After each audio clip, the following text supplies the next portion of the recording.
أعوذ بالله من الشيطان الرجيم. بسم الله الرحمن الرحيم. الحمد لله رب العالمين والصلاة والسلام على سيدنا محمد وعلى آله وصحبه أجمعين. سبحانك لا علم لنا إلا ما علمتنا إنك أنت العليم الحكيم. رب اشرح لي صدري ويسر لي أمري واحلل من لساني يفقهوا قولي.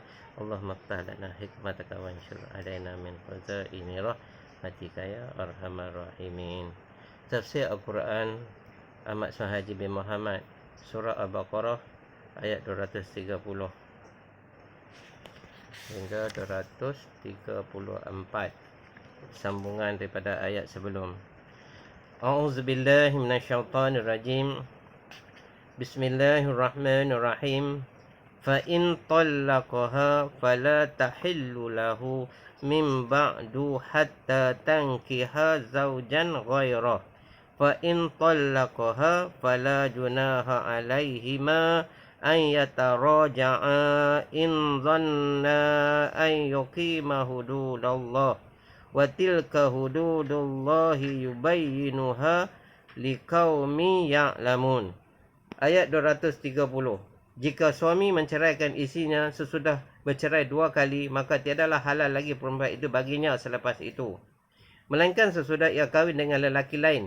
Maka jika telah menceraikannya pula suami yang kedua itu, maka tiadalah berdosa keduanya, suami pertama dengan perempuan itu, rujuk semula, sekiranya keduanya menyangkakan dapat mengikuti peraturan-peraturan Allah. Demikian itu peraturan Allah yang diterangkan kepada golongan orang-orang yang mengetahui.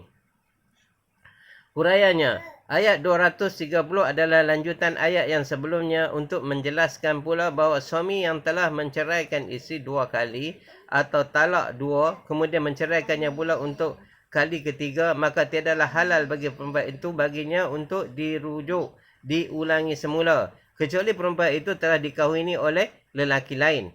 Penerangan selanjutnya mengenai hal ini telah dijelaskan oleh para ulama bahawa perempuan yang bercerai dengan talak 3 tidak dibenarkan rujuk kepada bekas suaminya melainkan dengan 5 syarat.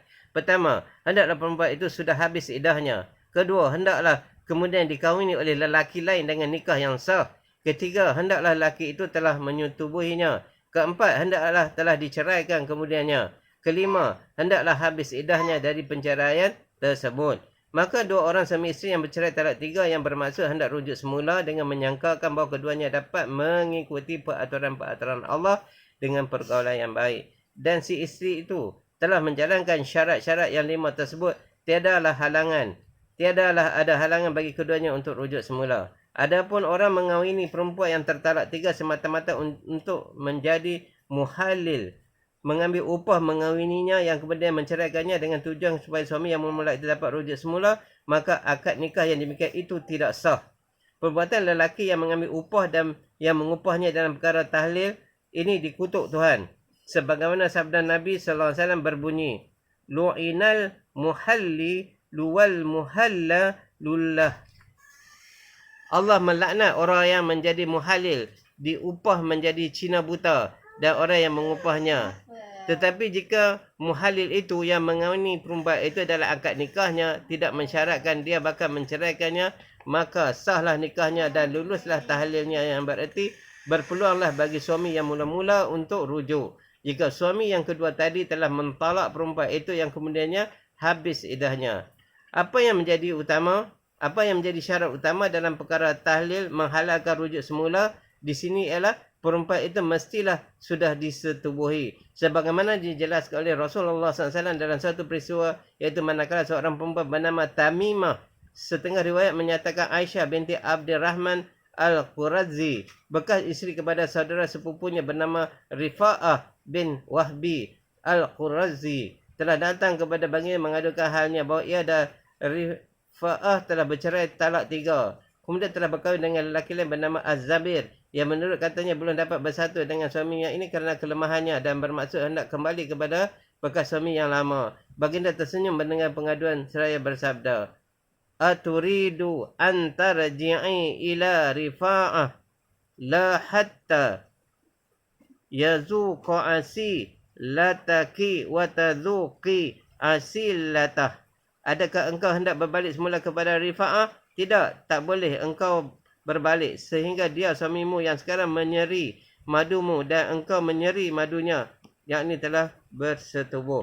Di hujung ayat 230 Allah menyatakan wa tilka hududullahi yubayyinuha liqaumin ya'lamun. Demikian itu peraturan-peraturan Allah yang diterangkannya kepada golongan orang-orang yang mengetahui. Maksudnya semua hukum yang telah disebutkan itu adalah peraturan daripada Allah yang juga Allah berikan penjelasannya supaya difikir dan direnungkan akibatnya oleh golongan orang-orang yang mengetahui. Karena orang yang berpengetahuan inilah yang memperoleh faedah daripadanya, sedang orang jahil sama sekali tidak mendapat faedah apa-apa.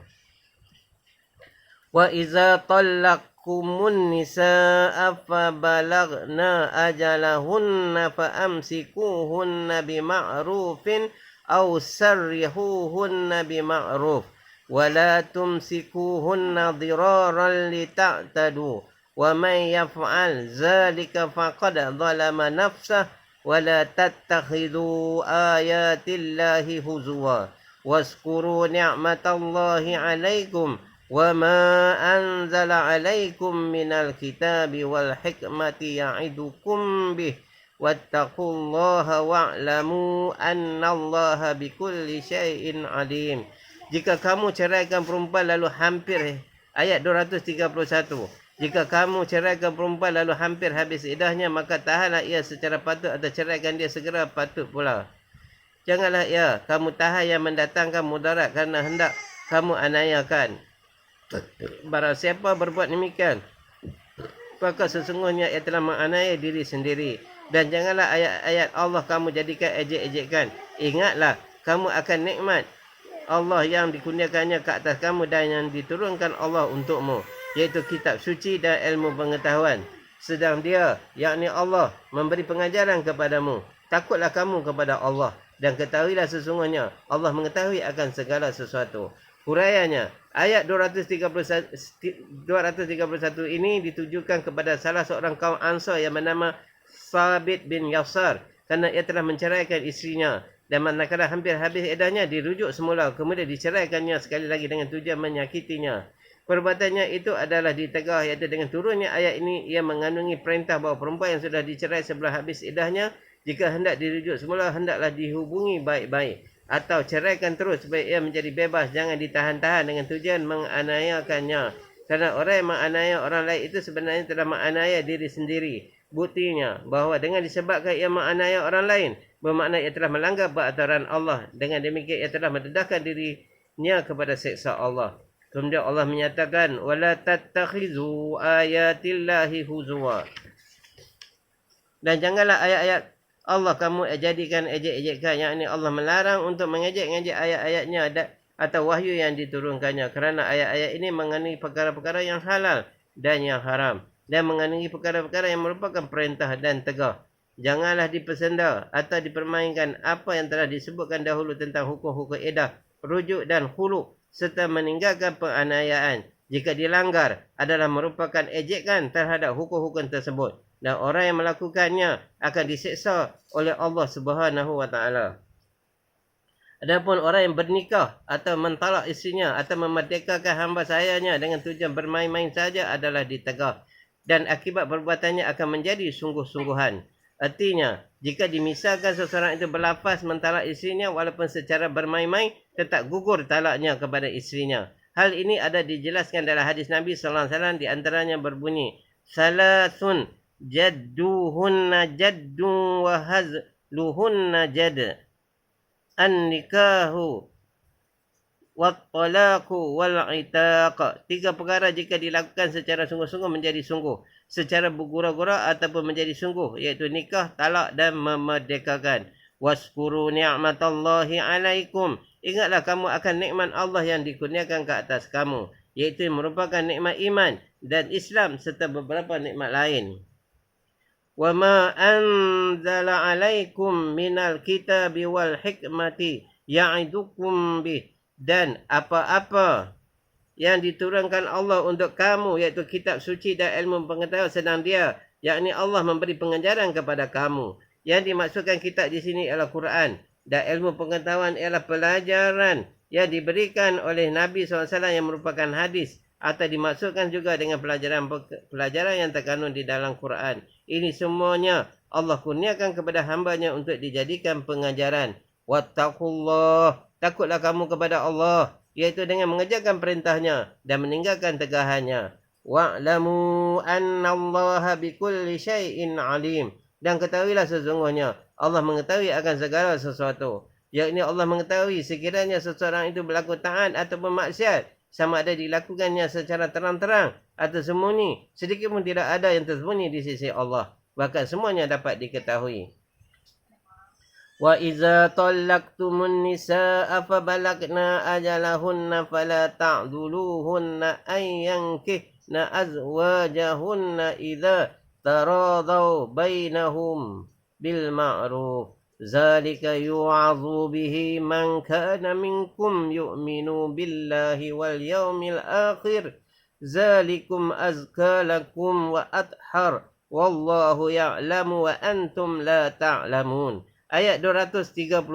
Apabila kamu menceraikan perempuan kamu, kemudian ia habislah idahnya, maka janganlah kamu larang perempuan itu hendak mengawini suaminya kembali jika mereka telah suka sama suka secara patut.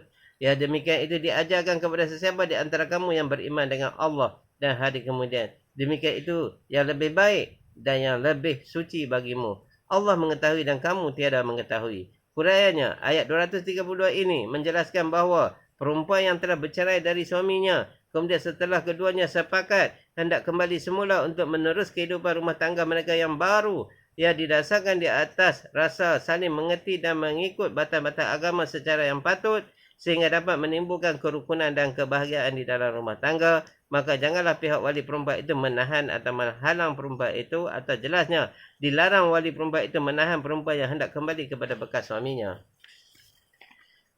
Sebabnya ayat ini diturunkan kerana terdapat beberapa orang wali perempuan enggan mengawinkan perempuan yang di bawah pewaliannya kepada bekas suaminya, padahal mereka telah bersetuju untuk berkahwin semula, seperti yang berlaku kepada Makhal bin Yasar al-Muzanni. Dia ada mempunyai adik perempuan bernama Jamilah binti Yasar. Dahulunya Jamilah ini telah dikawinkan oleh Makhal dengan Abi Qada Asim bin Adi. Kemudian telah bercerai dan akhirnya keduanya hendak berkahwin semula, tetapi Makhal bersumpah tidak mahu mengawinkannya dan menyekatnya. Maka Allah turunkan ayat ini untuk menegah perbuatan Makhal tersebut. Manakala ia telah diberitahu oleh Rasulullah SAW tentang turun ayat ini, maka ia pun patut berikrar di hadapan baginda akan mengawinkan adiknya kepada bekas suaminya.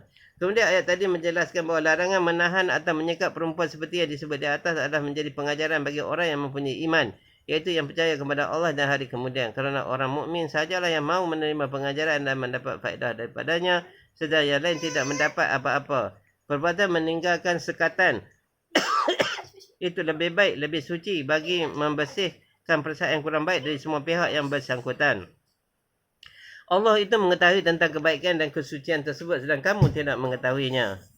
Wal walidatu yurdi'na auladahunna haulaini kamilain liman arada an yutimma ar-radha'ah wa 'alal mauludi lahu rizquhunna wa kiswatuhunna bil ma'ruf.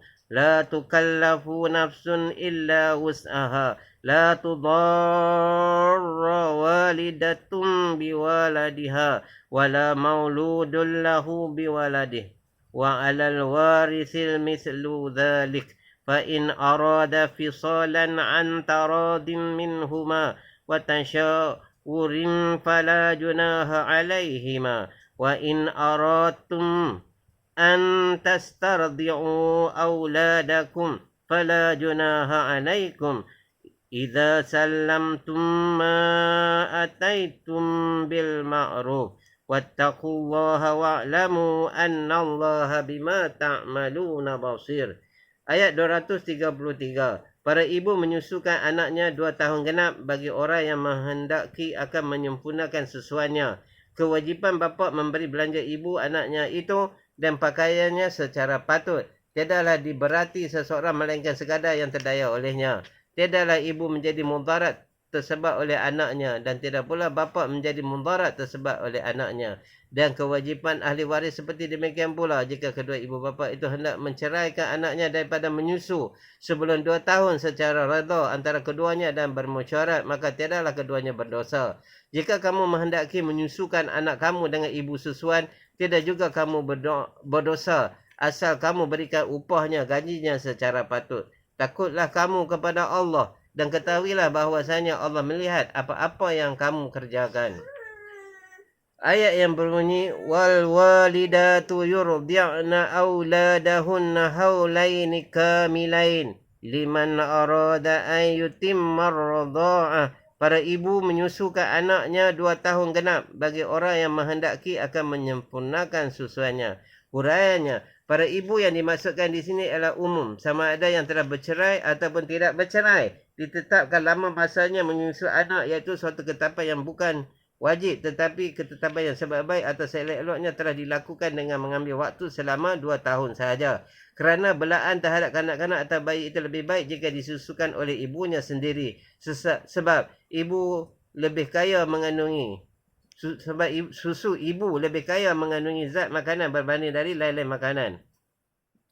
Dengan ketetapan ini menunjukkan bahawa tugas menyusukan anak bagi ibu bukannya wajib tetapi sunat sahaja. Jika seorang ibu melakukannya, bolehlah ia menuntut upah menyusukan anak itu kepada suaminya. Hal ini dijelaskan dalam ayat seterusnya ini nanti. Dalam pada itu pun, jika berlaku kepayahan untuk mendapatkan seorang ibu susuan bagi bayi itu, ataupun bayi itu tidak mahu menetek selain susu ibunya sendiri, maka pada ketika itu wajiblah si ibu menyusukannya sebagaimana wajibnya tiap-tiap orang menolong orang lain yang sedang kesusahan. Maka ketika itu ibulah yang diutamakan dari orang lain yang menyusukan anaknya. Dengan ketetapan ini pula dapat mengelak perselisihan antara suami isteri dalam perkara menetapkan lamanya masa menyusukan anak. Masa yang setinggi-tingginya ialah 2 tahun atau 24 bulan. Dan tidak ada ketentuan masa yang serendah-rendahnya. Maka dengan adanya batasan inilah hendaklah kedua suami isteri saling berpegang teguh, jangan bertengkar. Wa 'alal mauludi lahu rizquhunna wa kiswatuhunna bil ma'ruf. Kewajipan bapa memberi belanja ibu anaknya itu dan pakaiannya secara patut. Maksudnya belanja untuk sara hidup dan pakaian di sini ialah sekadar yang berupaya yang berpatutan. Tetapi janganlah sekali-kali membiarkan sehingga mereka jadi sengsara. La tukallafu nafsun illa usaha. Tiadalah diberati seorang melainkan sekadar yang terdaya olehnya. Maksudnya si ayah tidaklah diberati dengan nafkah anak dan ibu tadi melainkan sekadar yang terupaya oleh ayah atau sekadar yang ada. Jangan sampai ibu anak itu menuntut yang berlebih-lebihan sehingga terkeluar dari batas kesanggupannya.